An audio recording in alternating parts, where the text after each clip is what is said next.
예, 여러분 안녕하십니까? 사회조사 분석사 필기 벼락치기 특강으로 여러분들 만나 뵙게 된 김홍규라고 합니다.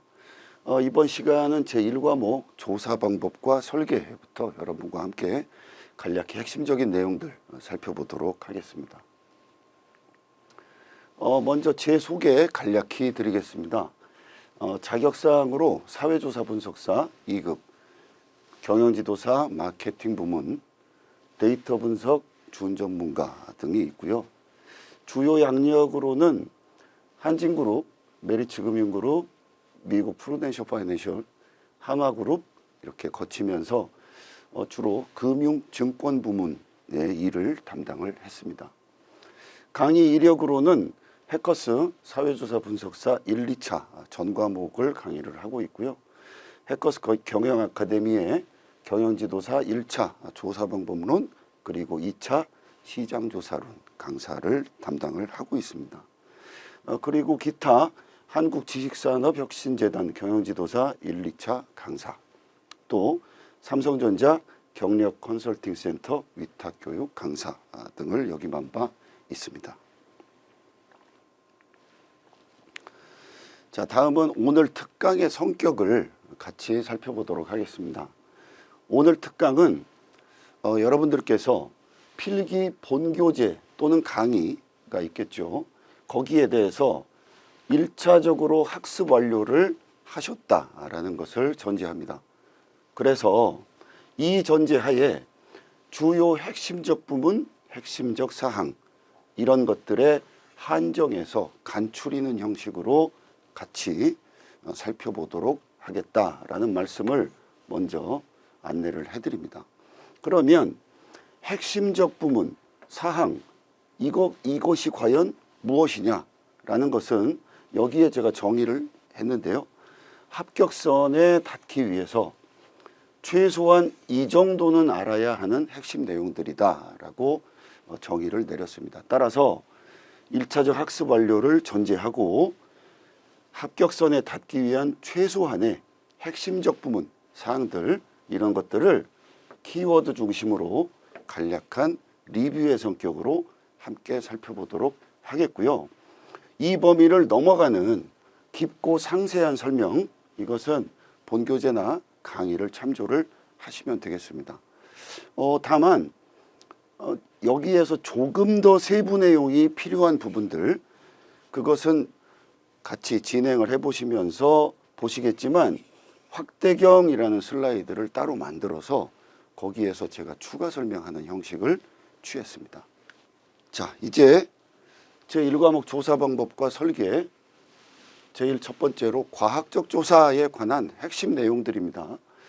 과학적 조사의 특징, 그래서 객관성, 경험성 이런 것들을 같이 살펴보겠지만 외우기가 굉장히 힘들죠. 그래서 이렇게 저는 정리를 좀 해봤어요. 객경검, 재관체, 논변상이라는 걸로 정리를 해봤습니다. 스토리를 여기에 조금 입혀서 같이 보시면 객은 이제 우리가 흔히 얘기하는 손님이죠. 어떤 손님이 왔는데 경검, 아주 단단한 칼을 들고 온 겁니다. 그러면서 자기가 마치 재간, 모든 일의 재간, 재주라는 거죠. 재간이 있는 양 그 검을 이제 마구 휘두르면서 다니다가 집 앞에 있는 논을 다 망쳐서 결국에는 변상을 하게 됐다. 이런 식으로 스토리를 입혀서 객경검, 재관체, 논변상 이렇게 외우시면 훨씬 여러분들이 시험을 보실 때 효율적으로 답을 가려내실 수가 있을 거예요. 자, 객은 뭐냐? 객관성이죠. 객관적으로 누구나 납득할 수 있는 결과를 이끌어내야 된다라는 것이고, 경험성, 경은 경험성이죠. 대상이 감각기관에 의해서 지각될 수 있어야 된다. 즉 보고 듣고 느끼고 이렇게 될 수 있어야 된다라는 것이고요. 다음에 검증 가능성입니다. 경험적이고 실제적으로 검증이 가능해야 된다라는 거. 그런 게 과학적 조사의 특징이어야 된다라는 겁니다. 자, 그리고 재는 재생 가능성. 동일 조건으로 반복을 하면 누구나 동일 결론에 도달 가능해야 된다라는 내용이고, 자, 그 다음에 간결성이죠. 최소한의 설명 변수를 가지고 최대한의 설명력 확보가 가능해야 된다라는 겁니다. 다음은 체인데요. 이건 체계성이죠. 일정한 구조 틀, 순서, 원칙, 이런 것들이 바로 체계적이라는 것입니다. 이런 것들에 입각해서 진행이 돼야 된다라는 거고요. 다음에는 논입니다. 논리성입니다. 상호 모순되지 않고 현상을 논리적으로 설명 가능해야 된다라는 뜻이고요. 자, 이제 변입니다. 변은 변화 가능성 또는 이제 수정 가능성이라고도 합니다. 이것은 어떤 거냐? 연구 결과는 절대 불변이 아니라는 거예요. 언제든지 수정될 수 있다라는 것이고요. 다음은 상입니다. 상호 주관성 또는 간주관성이라는 이름도 가지고 있습니다. 여기서 키워드는 이거죠. 주관입니다. 주관이 제각기 달라도 사람들이 동일 방법을 사용하면 동일한 해석에 도달할 수 있어야 된다라는 것이고, 이 이외에 뭐 반증될 가능성, 인과성이라는 반드시 원인이 존재한다는 것이죠. 그리고 일반화 가능성 등등이 있습니다.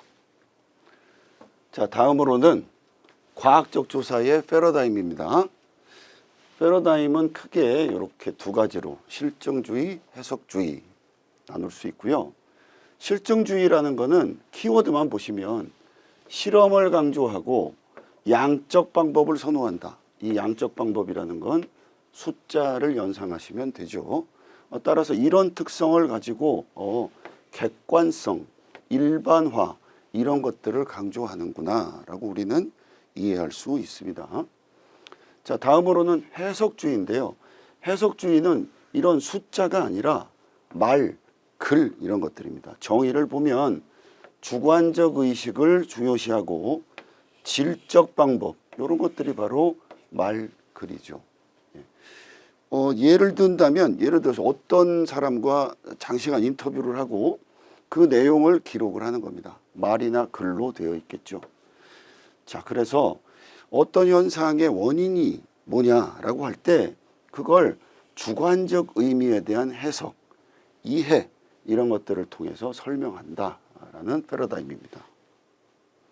자, 세 번째는 좋은 가설의 조건, 평가 기준. 시험에 아주 자주 나오는 그런 부분입니다. 자, 명검, 한가, 연일계 이렇게 스토리를 또 입힐 수 있죠. 자, 굉장히 명검인데 일이 없어서 한가합니다. 그래서 연일 계모임만 나가는 거예요. 그렇게 외우시면 됩니다. 자, 그러면 명검 한가 이렇게 보시면 명료성, 검증 가능성, 한정성, 가치 중립성 이렇게 정리할 수 있겠죠.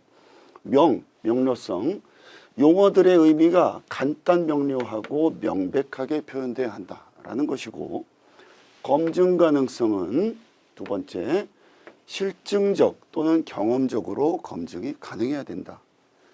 한정성이라는 것은 변수들 간에 이러이러한 관계가 성립한다라는 게 있을 때 그 성립과 변화에 대해서 관계는 어떻고 방향은 어느 방향이고 이런 관계가 성립하는 조건이 뭐고 등등 한정적으로 명확히 밝힐 수 있어야 된다라는 것입니다.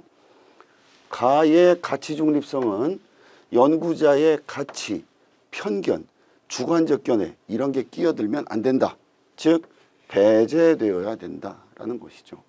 나머지 이제 연일계에 관한 내용은 연관성, 다른 가설하고 연관이 있어야 되는데 똑같은 것이 아니고 차이가 있어야 된다라는 게 중요하고요.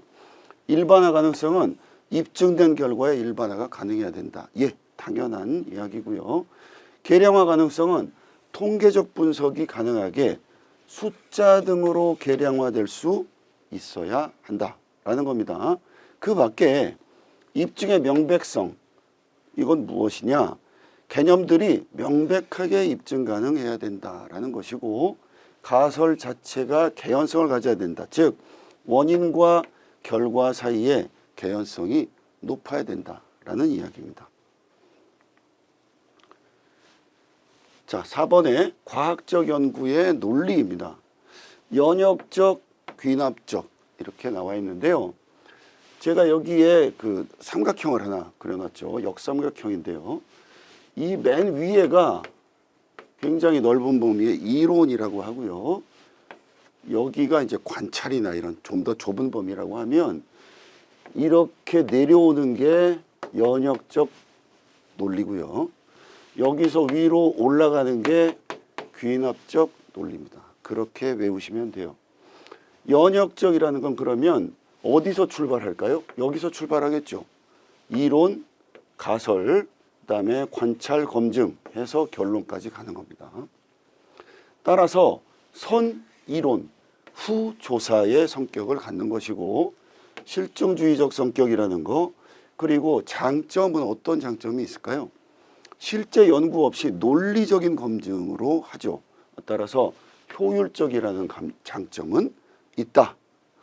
여기에 많은 장단점들이 있는데 우리 콘텐츠의 그 내용상 그것들을 전부 다룰 수 없으니까 핵심적인 것들만 말씀을 드리는 것입니다. 자, 귀납적이라는 것은 거꾸로겠죠. 관찰부터 시작합니다. 그래서 자료를 수집해서 일반 원리 쪽으로 가는 것이죠. 따라서 선조사 후 이론의 성격을 갖고요.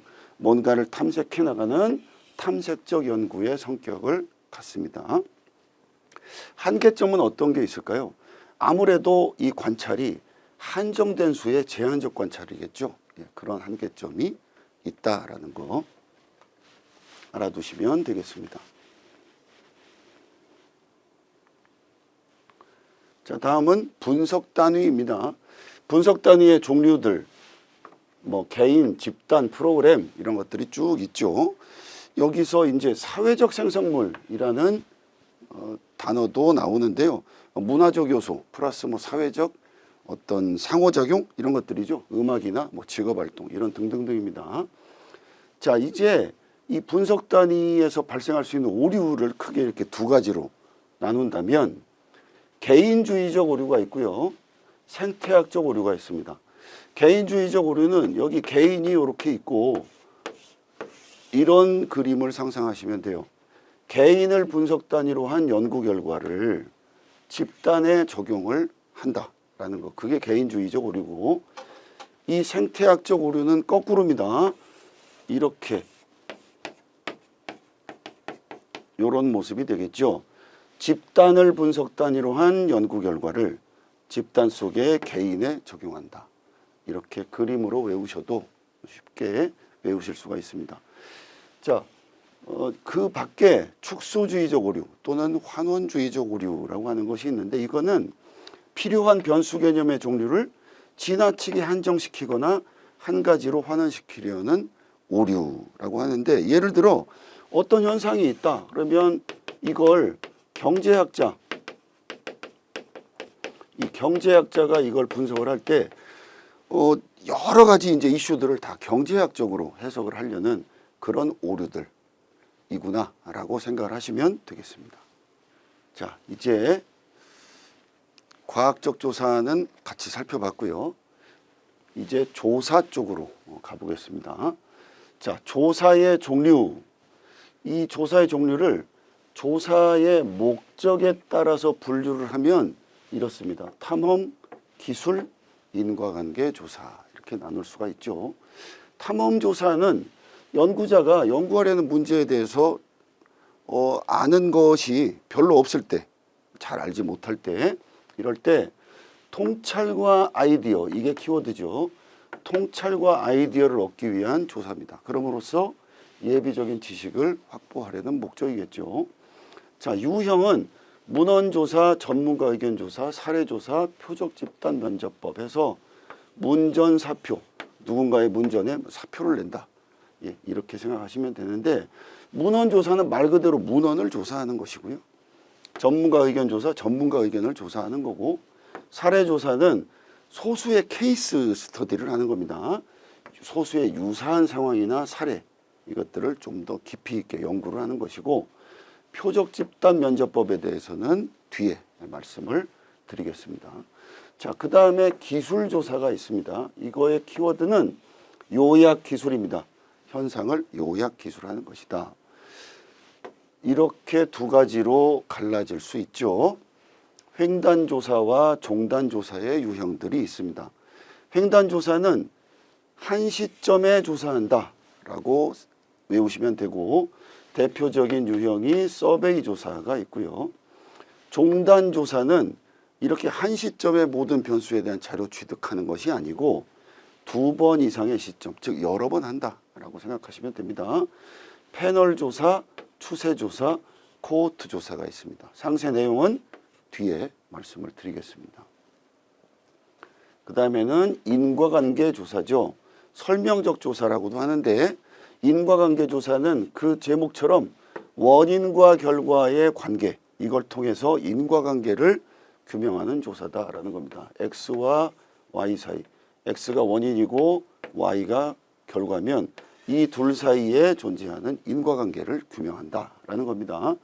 그래서 실험 설계에 이제 실험 조사 유형들이 있는데, 이것도 뒤에 상세한 내용들을 말씀을 드리도록 하겠습니다. 다만 인과관계에 3요건이 있습니다. 첫 번째는 공동변화, 연관성입니다. X하고 Y 이렇게 두 변수가 이렇게 있으면 얘들 사이에 연관성이 있어야 된다. 즉 뭔가 X와 Y가 같이 변해야 된다라는 것이고요. 그 다음에 시간적 선후성입니다. 만약에 얘가 원인이고 Y가 결과라고 한다면 원인이 되는 사건이 먼저 발생하고 먼저 변화를 해야 된다라는 시간적 선후성이고요. 그 다음에는 허위관계의 배제, 즉 외생변수의 통제입니다. XY 사이에 이러한 인과관계가 있다고 할 때 여기에 그 인과관계를 외부에서 끼어드는 Z라는 것에 의해서 만들어지면 안 된다라는 겁니다. 그래서 얘는 통제돼야 된다라는 이야기입니다. 예, 다음은 확대경입니다.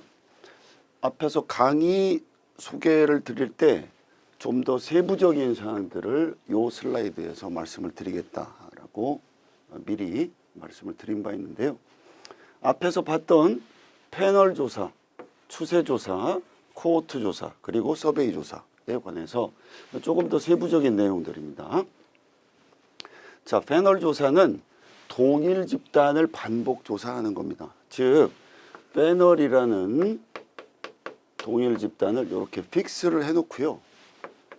조사하고 조사하고 조사하고 이렇게 한다는 거죠.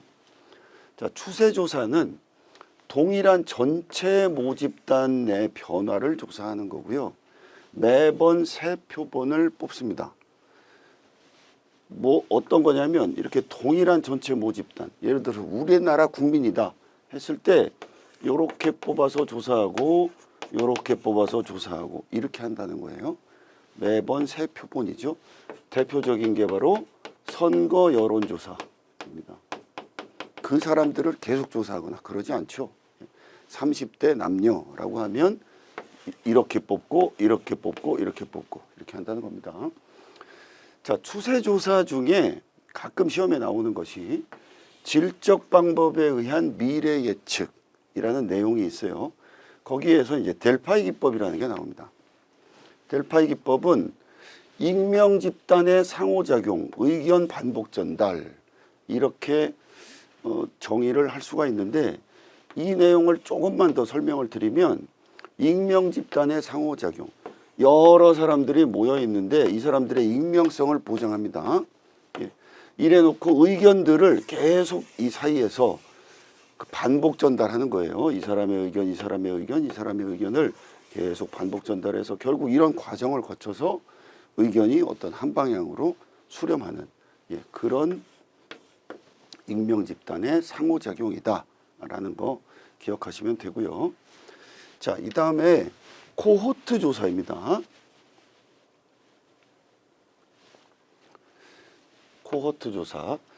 얘는 한정된 또는 고정된 그런 모집단, 즉 동시경험 집단의 변화를 2번 이상 시점에 조사한다라는 겁니다. 이 한정된, 고정된 모집단, 동시경험 집단, 여기에서 이런 전체 모집단에서 한정된 모집단, 즉 경제공황기에 태어난 사람들, 이 사람들의 의식 변화가 어떻게 되느냐, 매 10년마다 이렇게 조사를 한다고 하면 패널 조사처럼 이렇게 픽스해 놓고 그 사람들을 조사하는 게 아니라 경제공황기에 태어난 사람 중에서 이렇게 뽑아서 조사, 이렇게 뽑아서 조사, 이렇게 한다는 겁니다. 자, 그 다음에 서베이 조사는 보통 표준화된 설문지, 우리가 흔히 아는 설문조사를 떠올리시면 되겠습니다. 보통 그런 표준화된, 정형화된 그런 설문지를 사용을 하는 조사고요. 표본 추출을 해서 이제 조사를 하겠죠. 그런데 표준화되고 정형화된 설문지를 사용을 하기 때문에 굉장히 많은 사람에게 동시에 물어봐도 되겠죠. 설문을. 그래서 큰 규모의 표본이 가능하고, 큰 규모의 표본이 가능하다는 것은 일반화 가능성이 높다는 것이죠. 자, 다음은 자료 수집의 성격에 따른 분류입니다. 양적 조사와 질적 조사가 있습니다. 양적 조사는 정량 조사, 양적이라면 수치 자료를 분석하는 거구나. 그래서 객관적이고 실증주의적이구나. 이렇게 양적으로 수치 자료를 분석하는 조사, 대규모 분석을 통해서 일반화가 가능하겠구나. 이렇게 서로 연결해서 외우시면 되고요. 질적 조사는 앞에서 살펴봤듯이 말이나 글, 상대방에 대한 이해, 이런 것들이죠. 예, 그게 정성 조사입니다. 수집되는 자료가 말, 글, 그 사람의 행동을 기록한다든지 이런 것들이죠. 객관적, 실증주의적과 반대의 입장이겠죠. 주관적이고 해석적이고 탐색적이라는 것입니다. 이 사람이 어떤 행동을 했다.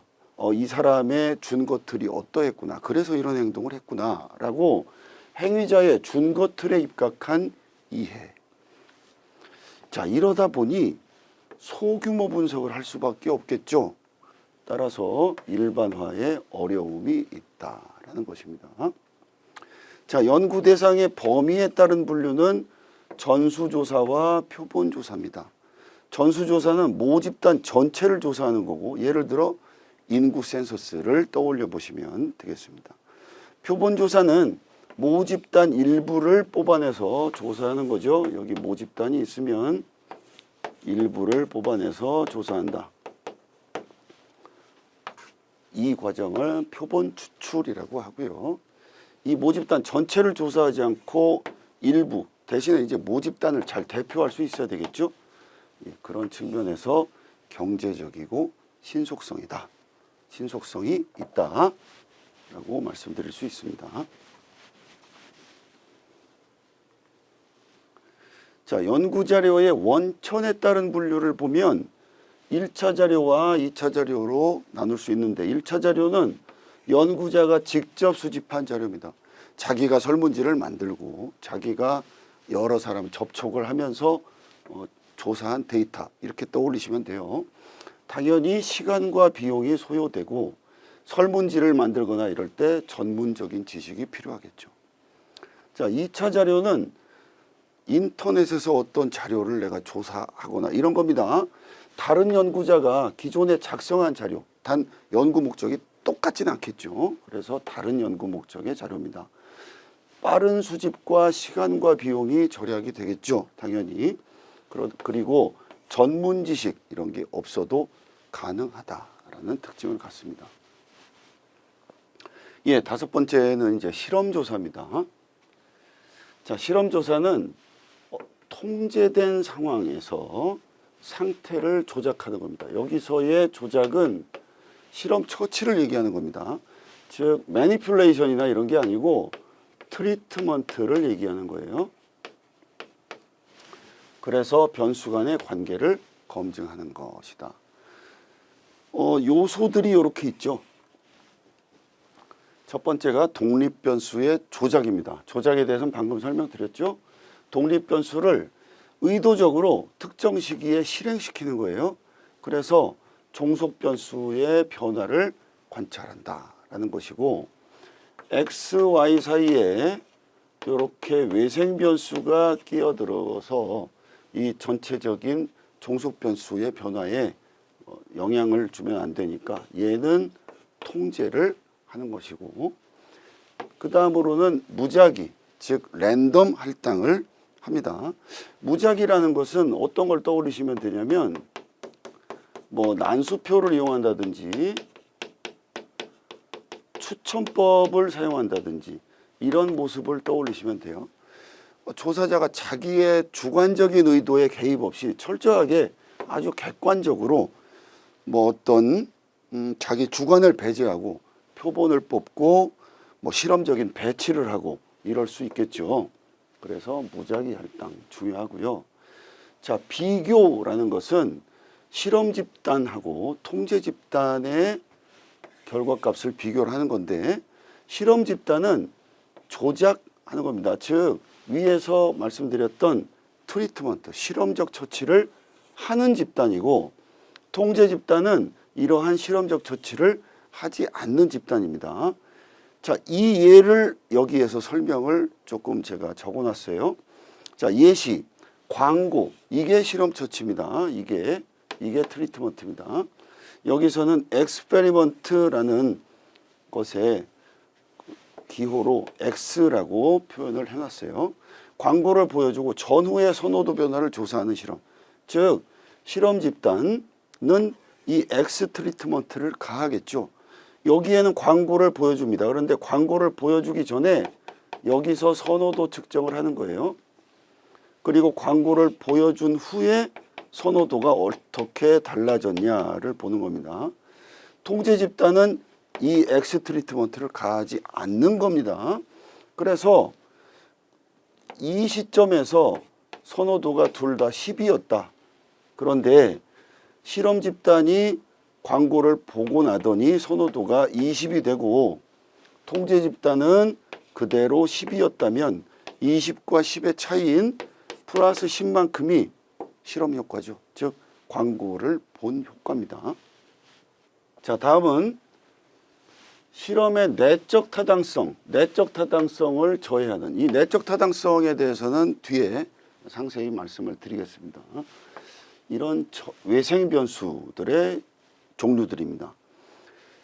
여러 가지가 있는데요. 저는 우성시측 통편소라는 이름으로 외웠어요. 자, 이거는 도시의 이름이에요. 우성시라는 도시가 있고, 그 옆즉 측에 가면 통으로 편집해주는 장소가 있더라. 이렇게 외웠습니다. 참조하시고요. 우는 우발적 사건 또는 역사적 오염이라고 합니다. 측정과 측정 사이에 외부적인 사건이 발생을 해서 종속 변수가 영향을 받는다라는 겁니다. 예를 들어서 광고의 효과를 보기 위해서 광고 전에 매출을 측정을 하고 광고 후에 매출을 측정을 하면 얼마만큼 매출이 변동했나가 나오겠죠. 그런데 이 사이에 어떤 사건이 생겼냐? 경쟁자가 가격을 인상했다 또는 인하했다 등등의 사건이 생긴 겁니다. 그러면 나의 매출에 영향을 주겠죠. 다음으로는 성수효과입니다. 시간 경과에 따라서 조사 대상의 특성이 변화하는 거. 어린이의 예를 들 수 있죠. 어린이에게 성장 프로그램을 적용을 합니다. 그래서 1년 정도의 기간이 경과 후에 키를 재봤더니 100cm였던 어린아이가 115cm가 됐다. 그러면 15cm만큼이 바로 이 성장 프로그램의 효과냐? 그렇지 않죠. 어린이니까 1년 사이에 조사 대상의 특성이 변화했겠죠. 즉 자연 성장을 한 겁니다. 그런 이야기들이에요. 자, 그 다음에 이제 시험 효과입니다. 사전 검사가 사후 검사에 영향을 줘서 종속 변수가 변화하는 것, 주시험 효과와 상호작용 효과가 있습니다. 이것도 간단한 예를 들어드리면 시험 효과의 예는 어떤 뭐 교육 프로그램 이걸 도입을 하는데 그 전과 후에 과연 이때의 성적은 얼마고 라고 테스트를 하고 교육한 후에 이때 성적은 얼마나 향상됐지라고 또 테스트를 하면 학생들은 시험을 계속 보는 여기에 익숙해지겠죠. 그래서 어떤 학습 효과 같은 게 나타나겠죠. 이런 것들입니다. 네, 시험 효과가. 다음은 이제 측정의 편향, 우성시 측까지 왔습니다. 측정의 편향, 다른 말로 도구 효과라고도 하고요. 측정 도구의 문제로 측정 결과가 왜곡이 된다든지 이런 거. 다음에는 통계적 회귀, 같은 현상을 반복 측정하면 값이 평균으로 수렴한다. 이거는 사람들의 성향이 이렇죠. 예. 근데 이렇게 평균으로 수렴을 한다라는 겁니다. 만약에 극단적 상태에서 내가 측정을 했다. 시간이 지나서 같은 현상을 반복 측정을 해보면 이렇게 평균으로 수렴을 한다라는 그런 것이 통계적 회귀고요. 다음엔 선택의 편향. 이게 표본의 편중. 여기에 해당되는 거죠. 결과에 영향을 줄 요인이 이미 작용된 대상을 다수 선택했다. 즉, 그래서 실험 집단과 통제 집단의 특성이 동일하지 않다라는 겁니다. 예를 들어 어떤 거냐? 여기 실험 집단이 있고 여기 통제 집단이 있습니다. 그리고 SKT의 광고를 보여주면서 광고 효과를 서로 비교를 해보려고 해요. 자, 그랬을 때 이미 이 실험 집단에 SKT에 대한 충성도가 굉장히 높은 사람들이 거의 대부분 이 실험 집단에 배정이 됐다라는 거예요. 그런 것들이 선택의 편향입니다. 소멸 효과는 특정한 사유로 표본에서 이탈하는 거. 100명을 대상으로 어떤 조사를 쭉 하려고 하는데 이 중간에 50명이 이탈해버렸다. 뭐 이런 것들이 소멸 효과가 되겠죠.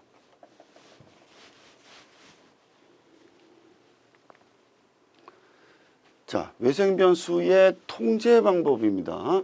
제균상무라고 저는 외웠습니다. 자, 제거, 균형화, 상쇄, 무작위화라는 겁니다. 제거는 외생변수로 작용할 수 있는 요인이 아예 이 실험 상황에 개입되지 않도록 그냥 제거해 버리는 것이고요.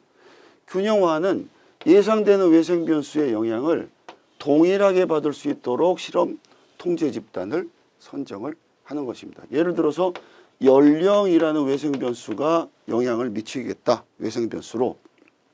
이렇게 되면 실험 집단과 통제 집단의 평균 연령을 똑같이 맞추는 겁니다. 예를 들어. 자, 상쇄는 순서에 의한 효과를 상쇄하는 겁니다. 일반적으로 이제 약간 어렵게 이렇게 정의가 되는데 외생변수가 작용하는 강도가 다른 상황에 대해 다른 실험을 실시한다. 근데 이제 결국엔 요거거든요. 순서에 의한 효과를 상쇄하는 거. 예를 들어서 수학시험 먼저 보고 국어시험, 영어시험을 보면 이 같은 언어 영역이니까 여기에 영향을 미칠 수 있다라고 판단이 되면 바꾸는 거죠. 예. 수학을 가운데 두고 국어, 수학, 영어 이렇게 시험 순서를 바꾸는 겁니다. 자, 무작위화는 설명드렸죠. 어떤 외생 변수가 작용할지 모르는 경우에 실험 집단과 통제 집단을 무작위로 추출한다. 즉 추첨이나 난수표 같은 방법을 이용한다라는 겁니다. 예, 여기서 누구를 뽑아서 누구는 실험 집단으로 보내고 뽑아서 누구는 통제 집단으로 보내겠죠. 이때 랜덤이라는 방법을 쓴다라는 것입니다. 자, 실험 설계의 이제 유형입니다. 원수유, 단단집, 통통솔, 두시다. 저는 이렇게 유형을 외우는데요. 아주 원수 같은 친구가 있는데 굉장히 단단한 집에 살고 통통한 모습을 가지고 있는데 2시만 되면 놀러 온다. 예, 이렇게 외우시면 아마 머리에 훨씬 잘 들어오실 거예요. 자, 원수유라는 게 바로 원시 실험 설계의 순수 실험 설계, 유사 실험 설계죠. 원시 실험 설계는 사전 실험 설계라고도 하고 독립 변수 조작에 따른 관찰 이런 게 제한된 경우에 실시한다라는 거 정의를 간단히 기억을 하시고요. 단단집이죠. 첫 번째 단은 단일 집단 사후입니다. 여기 어떤 집단이 이렇게 있으면 X라는 실험 처치를 하고 그 다음에 측정하는 거죠. 예, 그런 모습이고 단일 집단 사전 사후라는 거는 똑같은 단일 집단인데 X 트리트먼트를 가하기 전에 측정하고 트리트먼트 가하고서 또 측정하고 이렇게 한다는 겁니다. 그럼 여전히 단일 집단이죠. 집단 비교, 얘는 사후 설계인데요. 어떤 얘기냐면 집단 비교를 하긴 하는데 즉 실험 집단이 있고 통제 집단이 있는데 사후 측정을 한다는 겁니다. 트리트먼트 사후 측정. 통제 집단은 요 X를 가하지 않으니까 이런 모습이 되겠죠. 예, 그래서 요렇게 제가 기호를 적어놨습니다. 같은 요령으로 여기 적어놓은 기호들 해석을 하시면 됩니다. 첫 번째 요렇게 적어놓은 게 실험 집단 거고요. 그 다음에 콤마 다음에 나오는 게 아래에 위치하는 통제 집단의 기호입니다. 자, 순수 실험 설계는 무작위라는 걸 씀으로써 외생 변수를 최대한 통제한 유형이다라고 기억하시면 되고 통제 집단 사후이니까 랜덤을 쓰면서 통제 집단이 아래쪽에 있는데 사후 측정이니까 X하고 5밖에 없겠죠. 통제 집단 사전 사후면 X하고 5 앞에 이렇게 5가 사전 측정으로 표기가 될 겁니다. 예, 전반적으로 이해하시리라 믿고요. 솔로몬 사집단 설계는 통제 집단 사전 사후하고 통제 집단 사후 요 위에 있는 두 가지를 합쳐 놓은 것이다. 이고요. 유사 실험 설계는 키워드가 주로 현실 상황에서 사용하는 겁니다. 자, 그래서 두시다 할 때 두 집단 사전 사후. 이건 다른 말로 이제 비동일 통제 집단입니다. OXO, OO. 예, 여기에 표현을 해드리면 실험 집단이 있고요. OXO. 통제 집단은 OO. 이렇게 대응을 한다는 거예요. 그런데 주로 현실 상황에서 이용을 하고 이 무작위화를 사용하지 않죠. 따라서 이렇게 R이라는 기호가 없다라는 거 이해하시면 돼요. 자, 단순 시계열 설계는 측정 다음에 X 트리트먼트 또 측정 이렇게 한다는 거고 다중 시계열 설계는 OXO 이렇게 한다는 겁니다. 측정 실험 처치 측정 그 다음에 또 측정 실험 처치 측정 이런 모습을 갖는 형태입니다.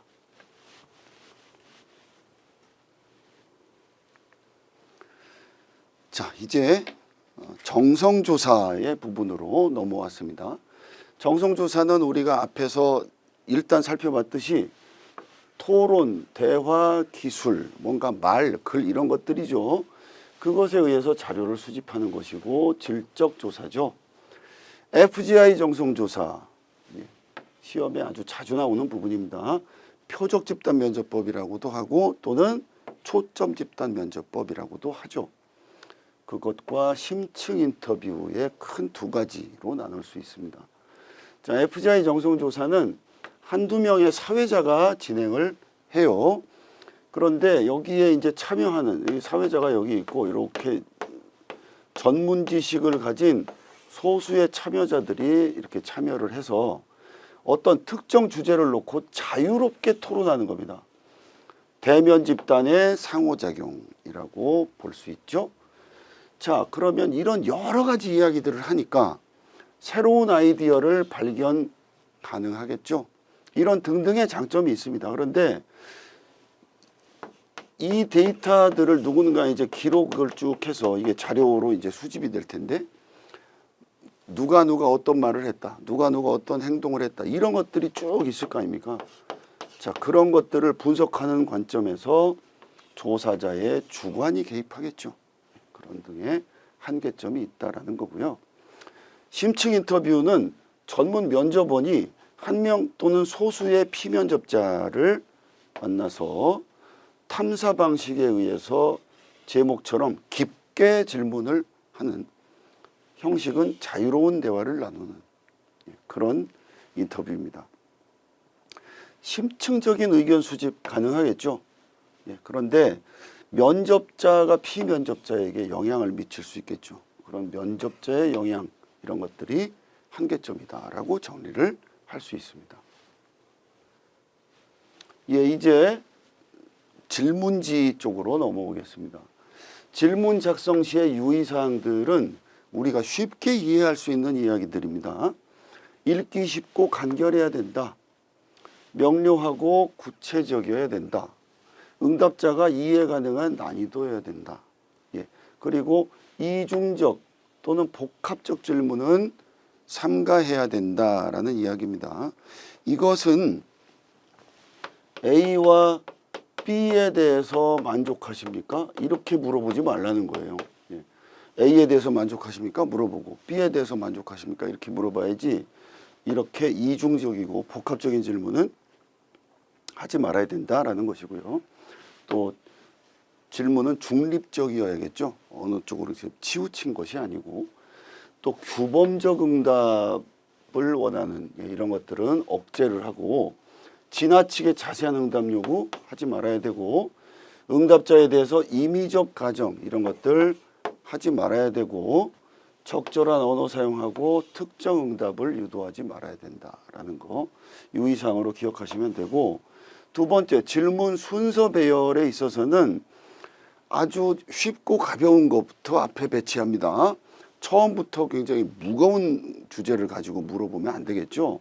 그래서 쉬운, 가벼운, 답변이 용이한 질문을 앞부분에 배치하고 일반적인 거 먼저 특수한 질문은 후반부에 동일 개념을 묻는다면 단순 질문에서 복잡한 질문으로 배열한다라는 원칙을 잘 기억하시면 되고요. 다만 민감한 질문, 소득이나 이런 것들 앞에서부터 불쑥 물어보면 안 되겠죠. 그래서 후반부에 배치한다라는 겁니다. 자, 다음은 이제 설문지 점검 및 보완인데요. 설문지 초안을 완성을 했습니다. 그리고 이제 본조사를 앞두고 있을 때 그 설문지 초안 완성 후 본조사 전에 하는 게 사전조사입니다. 이것은 이 설문지 초안이 어떤 문제가 있을 수 있으니까 그런 것들을 점검하고 보완한다라는 겁니다.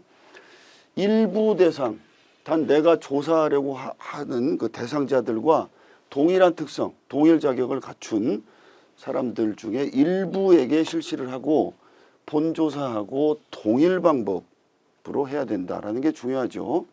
어떤 것들을 보느냐? 설문지의 문제점, 적합성 이런 것들을 파악을 하고요. 시간과 비용이 얼마나 소요될까? 어떤 애로사항들이 있을까? 이런 것들을 이제 발견할 수 있죠. 주요 점검하는 내용은 응답의 일관성이 있는가? 한쪽으로 치우쳐진 응답이 있는가? 회피형 응답의 여부, 또 무응답이 많은 문항은 어떤 거냐? 이런 것들을 파악하는 겁니다. 예비조사라는 것과 비교하면 예비조사는 설문지를 작성하기 전에 하는 것이죠. 그래서 사전조사와는 다른 성격이라는 거 기억하시면 되겠습니다. 자, 질문 및 응답의 형태입니다. 질문의 형식에 따라서 분류를 하면 직접 질문, 간접 질문이 있어요. 직접 질문은 태도, 의견 등을 직접적으로 질문하는 것이고 간접 질문은 조사자의 의도를 파악하지 못하도록 질문하는 거예요. 투사법, 오류선택법, 토의완성법 등등등이 있죠. 상세한 내용은 제2과목 쪽에서 자료수집방법 쪽에서 살펴보겠습니다. 자, 다음으로는 개방형 질문 그리고 폐쇄형 질문입니다. 자주 출제되는 부분이죠. 개방형 질문은 이제 자유롭게 응답하게 하는 질문입니다. 이렇게 주관식으로 응답하는 거예요. 어떨 때 주로 쓰느냐면 조사자가 정보나 사전 지식이 충분하지 않을 때 이렇게 사용을 합니다. 응답자들이 이제 여기다 이런저런 응답들을 쭉 써내면 그로 인해서 이제 아이디어도 얻고 참조할 만한 내용이 무엇인지 조사자가 좀 획득을 할 수 있게 되겠죠. 따라서 새로운 사실을 발견할 수 있다. 이런 것들의 장점은 있는데 말들로 쭉 이제 글로 이제 쭉 써져 있으니까 응답을 해석할 때 편견이 개입하고 나중에 이 내용들을 이제 부호로 옮기는 코딩의 과정 쪽에서 어렵죠. 어려움이 있죠. 그런 한계점이 있고 폐쇄형은 주어진 선택지에서 응답 범주를 간단하게 선택. 예를 들어서 뭐 1, 2, 3, 4 이런 선지를 주고 체킹하게 하는 거죠. 그러면 1번을 체킹했다. 그럼 이거 나중에 코딩할 때 1이라는 그 코딩을 하면 되잖아요. 따라서 코딩이 간편한 등의 장점은 있는데 물어본 이런 질문의 범주 내에서만 응답자들이 응답을 하니까 한정된 답변만을 얻을 수 있는 한계점이 있다라는 겁니다. 또한 이 폐쇄형 문항에 응답 범주를 줄 때 이렇게 뭐 1, 2, 3, 4 1은 뭐 2는 뭐 3은 뭐 4는 뭐 이렇게 줄 때 두 가지입니다. 포괄성과 상호 배타성을 갖춰야 된다라는 겁니다. 포괄성은 가능한 응답 범주를 다 제시를 하라는 거고요. 상호 배타성은 응답 항목 간 내용이 이렇게 중복이 된다든지 이렇게 되지 않고 이렇게 딱딱 상호 독립적으로 돼야 된다. 그것이 상호 배타성입니다. 자, 이제 표본 설계입니다. 먼저 표본 추출 과정, 모집단 확정, 표본 추출 프레임 결정, 표본 추출 방법 결정, 표본 크기 결정, 표본 추출 실행, 목표 방 크기 이렇게 여기까지 정리할 수 있어요. 자, 모집단의 확정은 연구자가 관심을 갖는 조사 대상 집단입니다. 이게 모집단이고 표본 추출 프레임은 이제 모집단의 리스트죠. 말하자면 그래서 모집단과 표본 프레임이 일치할 때 이상적이죠. 이게 이제 표본 추출 프레임이고요. 여기서 이제 그 표본을 뽑아내게 되죠. 그랬을 때 표본 추출 프레임을 평가하는 게 포괄성, 추출 확률, 효율성인데 각각 어떤 거냐라는 것은 아래쪽에 설명을 드리겠습니다.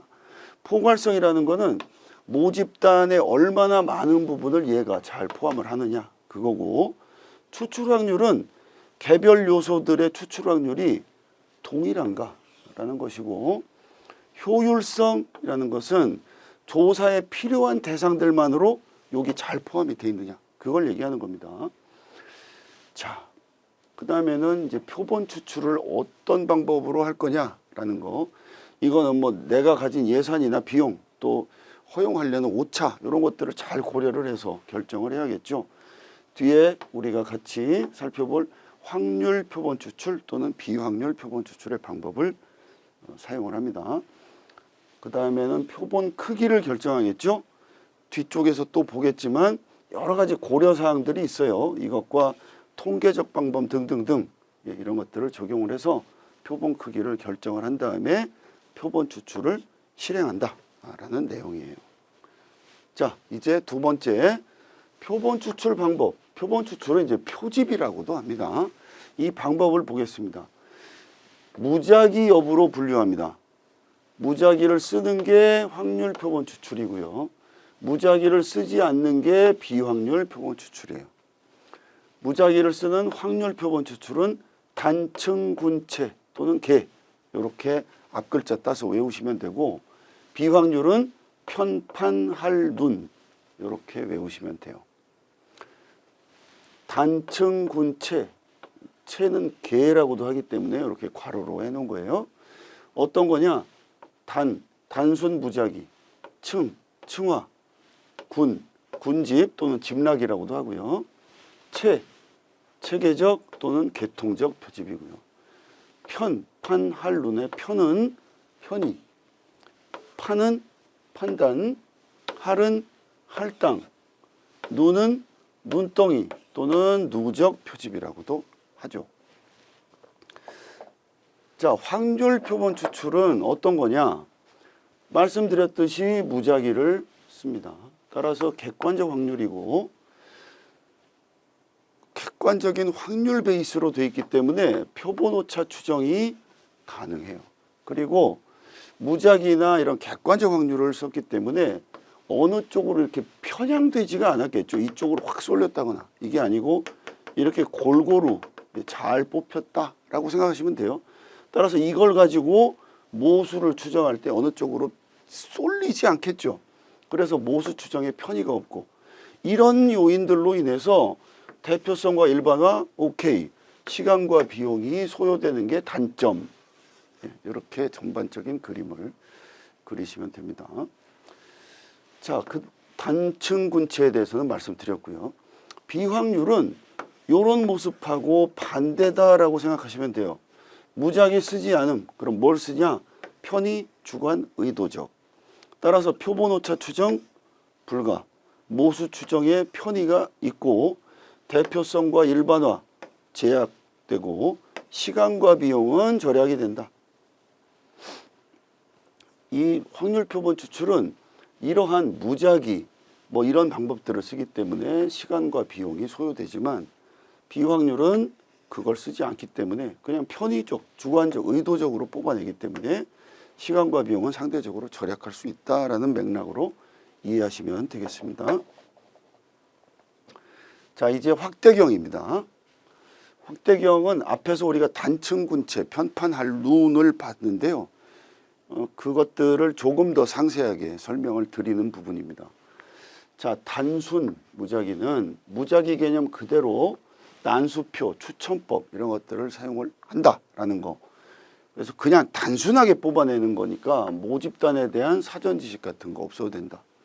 그런데 이제 층화는 조금 복잡하죠. 층화 변수에 의해서 동질적인 층을 나눈다. 이 모집단을 이렇게 층을 나눕니다. 예를 들어서 뭐 백화점 주로 구매 고객들의 구매 수준을 고액, 중액, 저액 이런 식으로 구분을 하는 겁니다. 이렇게 층을 나누는 거예요. 그리고 각 층에서 무작위 추출한다. 랜덤하게 뽑아내서 똑같이 고액, 중액, 저액으로 구성된 표본을 만들겠죠. 따라서 높은 대표성을 갖죠. 그리고 집단 간은 이질적이고 집단 내는 동질적입니다. 이 집단 간에는 고액, 중액, 저액으로 이질적이죠. 그런데 집단 내는 자기들끼리 이렇게 뭉쳐 있잖아요. 동질적이고. 근데 이렇게 나누려면 각 층에 대해서 정확한 사전 지식이 필요하다라는 겁니다.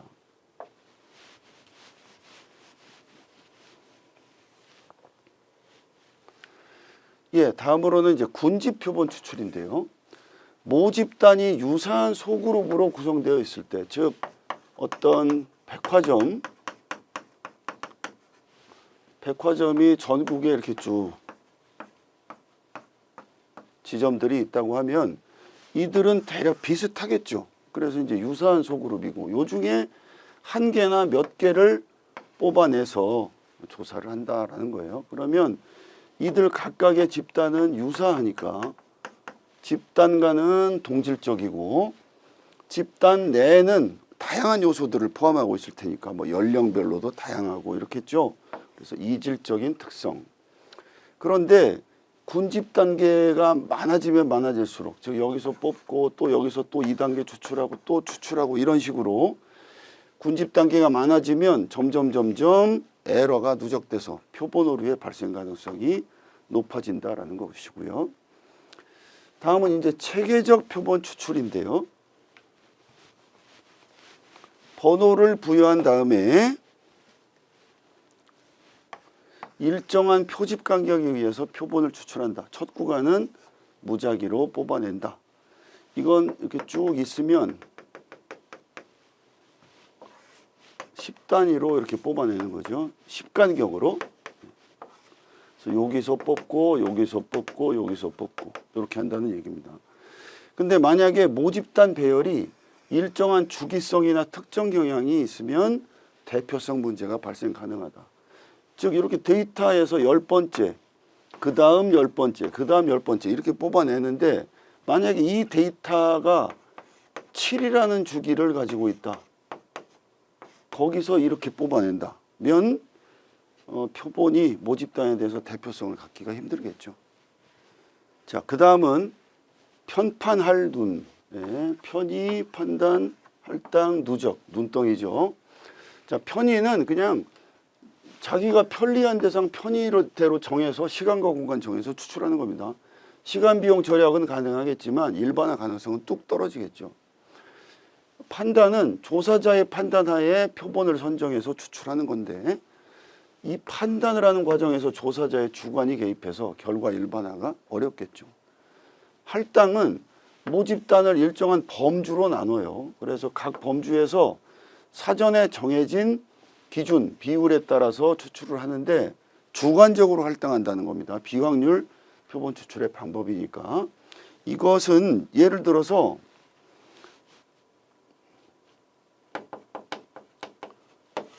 뭐 서울, 대전, 부산 여기서 각각 몇 명씩 뽑아라. 그리고 이들의 성비는 서울은 남자 여자를 뭐 60대 40, 대전은 50대 50, 부산은 뭐 40대 60 이런 식으로 해라. 뭐 이렇게 한다는 거예요. 주관적인 할당을 하는 겁니다. 근데 모집단을 분류할 때 이렇게 연구자의 편견이 개입될 수 있는 한계점이 있겠죠. 다음은 누적, 눈덩이 표집입니다. 조사 대상자에 대한 파악이나 접근이 굉장히 어렵다. 뭐 마약 중독자나 이런 분들 처음에 접근이 어렵죠. 그래서 처음에는 소수 인원을 조사해서 주위 사람 소개받아서 조사를 반복한다. 즉 이분을 조사하고 2명 소개를 받고 이분들한테 또 2명씩 소개를 받고 이런 과정을 반복한다는 겁니다. 이러면 이제 그분들의 아는 사람들로만 구성이 되니까 한쪽으로 치우친 표본 추출 따라서 일반화 가능성의 문제 이런 게 제기될 수 있다라는 한계점이 있다는 것입니다. 자, 확대경 쪽에서 표본 추출 오차와 비표본 추출 오차 살펴보겠습니다. 표본 추출 오차는 표본 추출 과정에서 유발되는 거예요. 그래서 추출된 표본이 모집단을 대표하지 못하는 오차고 비표본 추출 오차는 이거 빼고 나머지예요. 표본 추출 과정 이외에서 유발되는 거. 크게 두 가지로 나누죠. 비관찰 오차, 관찰 오차. 비관찰 오차는 또 불포함 오차와 무응답 오차로 나누는데 불포함 오차는 모집단의 일부가 표본 추출에서 제외가 되는 그런 오차입니다. 관찰 오차는 조사 현장, 자료 처리, 자료 기록 이런 데서 나오는 오차들. 조사원이 실수한다든지 이런 거죠. 그리고 가끔 시험에서 물어보는 것이 표본 오차의 크기인데 표본 크기가 동일하다고 가정을 했을 때 단순 무작위 표본이 가운데 있고요. 그거보다 표본 오차가 작은 그것이 층화 표본이고 단순 무작위보다 표본 오차가 큰 것이 군집 표본입니다. 예, 이제 표본의 크기 보겠습니다. 고려사항은 조사 문제의 중요성, 예를 들어 조사 문제가 굉장히 중요성이 높을수록 표본의 크기는 커야겠죠. 변수의 수와 범주의 다양성이 높을수록 표본의 크기는 커야 될 거고요. 분석의 정교성이 높거나 모집단의 이질성이 높거나 이럴 때 충분히 그것들을 잘 담아야 되니까 표본의 크기는 커지는 겁니다. 또 시간과 비용의 가용성이 높을 때 그래도 표본의 크기는 커질 수 있죠. 이렇게 여러 가지 고려를 하고 통계적 결정 방법이 있어요. 신뢰 수준, 모집단의 표준 편차, 즉 분산, 허용 오차 이런 것들을 가지고 계산을 할 수가 있죠. 그랬을 때 표본 크기는 신뢰 수준과 분산에 비례하고 허용 오차에 반비례한다라는 것은 이 아래 수식을 보시면 알 수가 있어요. 보시면 n은 이 오른쪽에 있는 어떤 공식과 같거나 크다라는 건데 이거를 조금 더 쉽게 표현을 하면 그냥 이퀄로 이렇게 표시를 등호로 해보겠습니다. D의 제곱, Z의 제곱 곱하기 시그마 제곱이죠. 이렇게 표시를 할 수가 있죠. N은 표본의 크기고요. Z는 신뢰 수준에 따른 표준 정규 분포의 Z 2분의 알파 값인데 여기서 이제 신뢰 수준이라고 이걸 보면 신뢰 수준이 커지면 표본의 크기도 커지겠죠. 그래서 표본 크기는 신뢰 수준에 비례하는 겁니다. 분산도 마찬가지죠. 요게 분산이죠. 분산이 커지면 N은 커지죠. 다만 제일 아래에 있는 D가 허용오차거든요. 이 허용오차가 커지면 이 오른쪽에 있는 공식에 전체적인 그 분모가 커지니까 이 값은 작아지고 따라서 표본의 크기는 작아지겠죠. 즉 N과 허용오차는 반비례 관계에 있다라고 이해를 하시면 조금 더 잘 이해가 되실 것으로 생각됩니다. 예, 오늘 핵심적인 내용들을 살펴봤는데요. 더욱 상세한 내용들은 본 강의와 교재 이런 것들을 통해서 확인 가능합니다. 예, 여러분의 합격을 기원하면서 제1과목 조사 방법과 설계에 대한 벼락치기 특강 이걸로 마치겠습니다. 여러분 감사합니다.